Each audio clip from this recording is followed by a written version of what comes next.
Couturières, couturiers, bonjour à tous, bienvenue dans cette nouvelle vidéo. C'est la troisième du genre que je fais. Je vous propose 10 nouvelles astuces et conseils en couture. C'est parti. Utilisez un rectangle de tissu. Si vous cousez à la machine régulièrement, vous savez qu'on perd beaucoup de fil en début et en fin de couture, puisque systématiquement nous allons tirer l'ouvrage que nous venons de coudre et ça déroule forcément plus de tissu que nécessaire.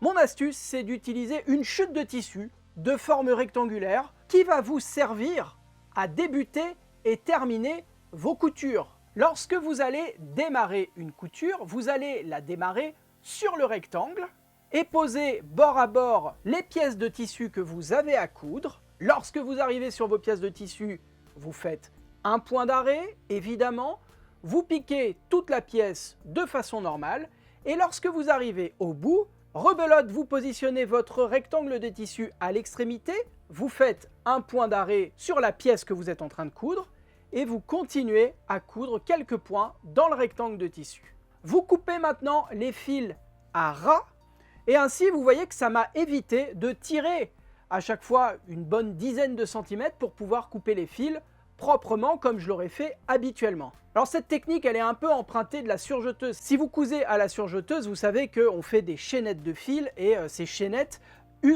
utilisent beaucoup de fils. Et pour éviter de gaspiller le fil entre chaque pièce qu'on a à surfiler par exemple, il est conseillé de surfiler les pièces bout à bout. En fait, vous laissez un très faible espace entre chacune des pièces que vous êtes en train de surfiler. Et bon bref, là c'est exactement la même chose pour la machine à coudre. Imaginons qu'à chaque début et fin de couture, vous tiriez 5 cm de fil de bobine et de fil de canette. On va dire en gros que ça fait 5 plus 5 x 2, ça fait 20 cm pour chaque couture que vous faites tout au long de l'année. Au final, ça fait quand même un petit chiffre et là, vous allez économiser du fil et donc de l'argent. Conseil numéro 2. Utilisez des rondelles métalliques comme poids de couture. Si vous utilisez et réutilisez des patrons de couture classiques, peut-être que vous n'avez pas envie de les épingler, puisque plus vous allez épingler votre patron sur chacune des pièces, plus il va y avoir de trous dans le patron, plus il va s'abîmer, moins vous allez le garder longtemps. Il y a dans la plupart des merceries des poids de couture, des poids à maintenir, je crois que c'est Prime qui propose ça. De ce que je vois là sur internet, ça coûte 20 € les 4 poids, donc c'est assez cher. Et les poids, vous pouvez soit les fabriquer vous-même, donc en faisant une petite poche, en mettant des trucs lourds à l'intérieur et en refermant, soit la méthode bricolage, en utilisant des petites rondelles comme ça que j'ai trouvées dans un magasin de bricolage. Là, il y a 5 rondelles, ce sont les plus grosses que j'ai pu trouver. Elles sont assez lourdes.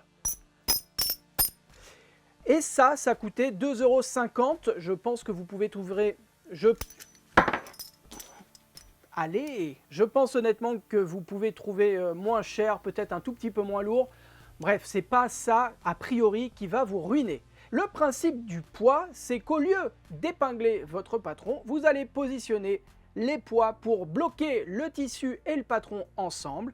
Et ensuite, soit découper tout autour, soit reporter sur le tissu le patron. Mon troisième conseil, la savonnette porte-épingle. Les épingles en couture, elles servent beaucoup pour maintenir les tissus ensemble notamment, et au bout d'un moment, elles s'esquintent. Alors, il y a deux moyens de les entretenir, de faire en sorte qu'elles continuent à piquer proprement et surtout sans abîmer les tissus. La première, c'est en utilisant une pelote d'épingle avec à l'intérieur de la limaille de fer. Vous savez, les trucs pour écurer les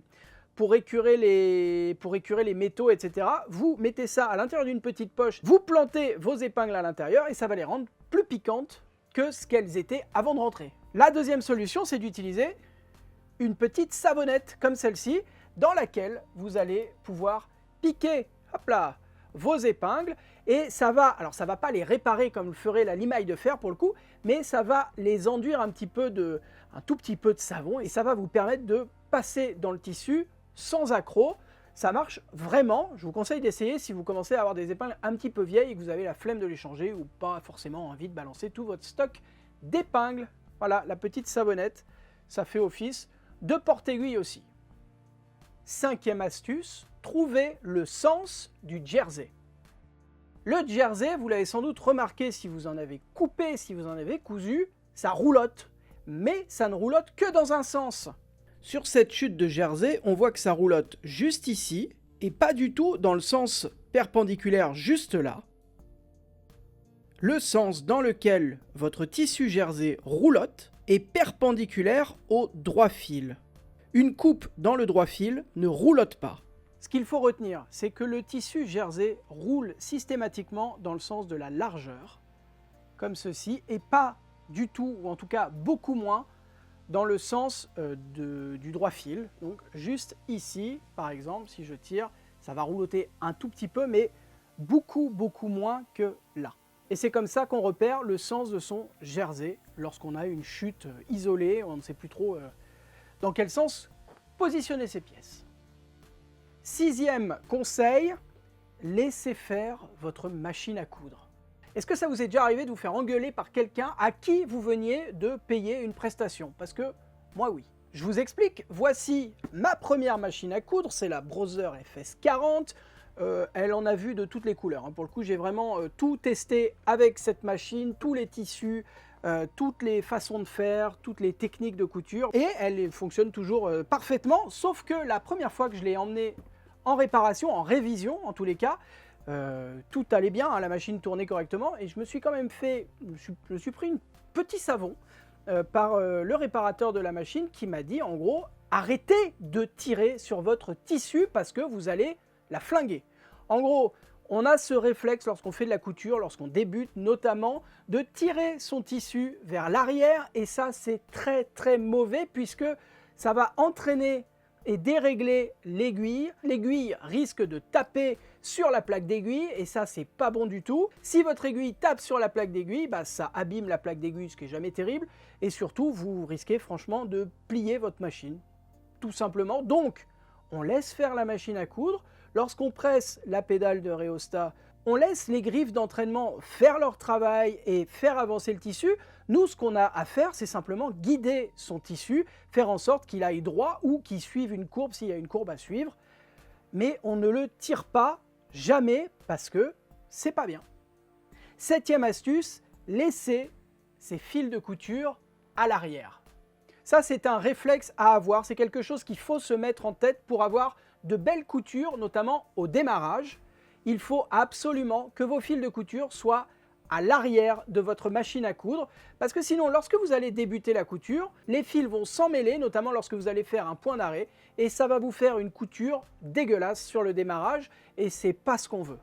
Donc, on se met un petit post-it sur sa machine à coudre de toujours positionner son fil de bobine et son fil de canette à l'arrière du pied presseur lorsqu'on démarre une couture, et puis après évidemment le fil reste sur l'arrière puisque le tissu est entraîné avec. 8e conseil, donnons-nous du mou.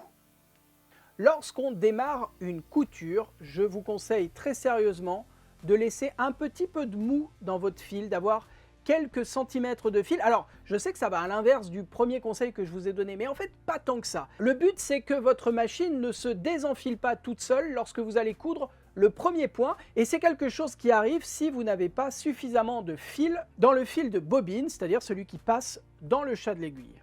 Et est-ce qu'il y a vraiment des choses plus désagréables que commencer une couture, de se rendre compte que votre machine finalement n'est pas si bien enfilée que ça, et de devoir tout refaire parce que ça n'a pas cousu quoi. Donc sur un démarrage de couture, si vous n'utilisez pas notamment le petit rectangle qui est mon premier conseil de cette vidéo, laissez-vous quelques centimètres de façon à ne pas perdre le fil lorsque vous allez coudre le premier point. 9e conseil, respectez le sens du volant. Le volant d'une machine à coudre, et d'une surjeteuse d'ailleurs, tourne toujours dans le même sens, c'est-à-dire vers soi, comme ceci, du haut vers le bas, et à aucun moment vous ne devez tourner ce volant dans l'autre sens, parce que ça dérègle votre machine, c'est vraiment pas top du tout. Même pour reculer, vous devez absolument tourner dans le même sens. Vous pouvez faire le test chez vous. Voyez dans quel sens tourne le volant lorsque vous cousez normalement. Et voyez également dans quel sens il tourne lorsque vous êtes en train de faire un point d'arrêt, lorsque vous êtes en train de faire une marche arrière avec votre machine. Vous verrez que c'est systématiquement dans le même sens. Le volant ne change jamais de sens. C'est les mécanismes à l'intérieur de la machine qui changent, je suis pas mécano moi, donc qui s'inverse, j'imagine, comme sur une voiture. Sur une voiture, votre moteur, lorsque vous passez la marche arrière, il se met pas à tourner dans l'autre sens. C'est le mécanisme à l'intérieur qui renverse le bazar, quoi. Faut pas que le volant tourne dans l'autre sens, c'est tout. Si vous ne souhaitez pas devenir le meilleur ami, peut-être le sponsor de votre réparateur ou votre réparatrice de machine à coudre, n'essayez pas de tourner le volant dans le sens inverse parce que c'est vraiment pas bon pour la machine. Dernier conseil, et celui-ci est vital, virez votre panard de la pédale. La plupart des machines récentes ont des sécurités qui permettent d'éviter les accidents lorsqu'on appuie malencontreusement sur sa pédale de machine à coudre lorsqu'on ne l'utilise pas ou lorsqu'on n'a pas prévu de l'utiliser. Sauf que ça n'est pas le cas pour toutes les machines. Moi j'ai été surpris en testant des machines qui venaient de sortir, de me rendre compte que lorsque le pied presseur est relevé et qu'on appuie sur la pédale, le tissu est entraîné, la machine tourne, l'aiguille pique. Lorsque vous n'êtes pas en train de coudre, vous retirez votre pied de la pédale. Si vous êtes en train de préparer à côté de votre machine les tissus pour la couture, vous êtes en train de faire autre chose, ayez ce réflexe de retirer le pied pour éviter un appui malencontreux qui, alors si votre machine tourne à vide, c'est pas top. Si vous avez un doigt mal placé à ce moment-là, s'il y a un enfant qui intervient, un animal qui passe, ça peut très vite virer au drame. Je sais qu'on adore ici les aiguilles et le fil, mais c'est moins cool lorsque c'est aux urgences, surtout lorsqu'il faut attendre 24 heures pour se faire recoudre. Donc on évite d'encombrer les urgences pour une histoire de panard mal placé. Lorsque vous n'utilisez pas votre machine, lorsque vous n'êtes pas effectivement en train de coudre, vous virez votre pied, vous le mettez à côté, vous rajoutez une ligne sous votre post-it où vous avez mis qu'il fallait laisser les fils à l'arrière, vous rajoutez « vire ton pied ». S'il te plaît, faites-le pour vous. Et idéalement, lorsque vous n'êtes pas à côté de votre machine à coudre, débranchez-la. Coupez le courant, ce sera toujours plus sécurisant. Et c'est pas comme une... j'ai l'impression de faire beaucoup de références aux bagnoles. C'est pas comme une voiture où le fait de la démarrer, l'arrêter systématiquement l'esquinte. Là, c'est pas grave. Honnêtement, ça va pas l'esquinter si vous l'allumez et l'éteignez 10 fois dans une journée. C'est fait pour, il n'y a pas de problème. Voilà pour mes 10 nouvelles astuces et conseils en couture. J'espère que cette vidéo vous a plu. Si c'est le cas, vous connaissez la rengaine, vous n'hésitez pas à me le dire en laissant un petit commentaire, un pouce en l'air et surtout en vous abonnant à cette chaîne YouTube. C'est le gros rectangle rouge. Je crois qu'il est même plus rouge en fait. J'en ai marre, ça change tout le temps sur YouTube. Je suis comme ça quoi. Donc il y a un rectangle quelque part où il y a marqué abonnement. Vous cliquez, c'est gratuit. Et si vous voulez soutenir cette chaîne, si vous voulez me permettre de travailler dans de bonnes conditions sans stresser sur l'argent qui rentre, voilà, vous pouvez me donner un petit peu d'argent chaque mois via YouTube. C'est un bouton qui est à côté. Normalement, si ça n'a pas changé, il y a un bouton donc à côté où il y a marqué rejoindre. Pareil, il y a plusieurs paliers qui vous permettent de donner donc quelques euros chaque mois ou une fois ou pas. C'est vous qui voyez.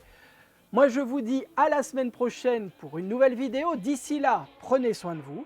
Bonne couture. Bye bye.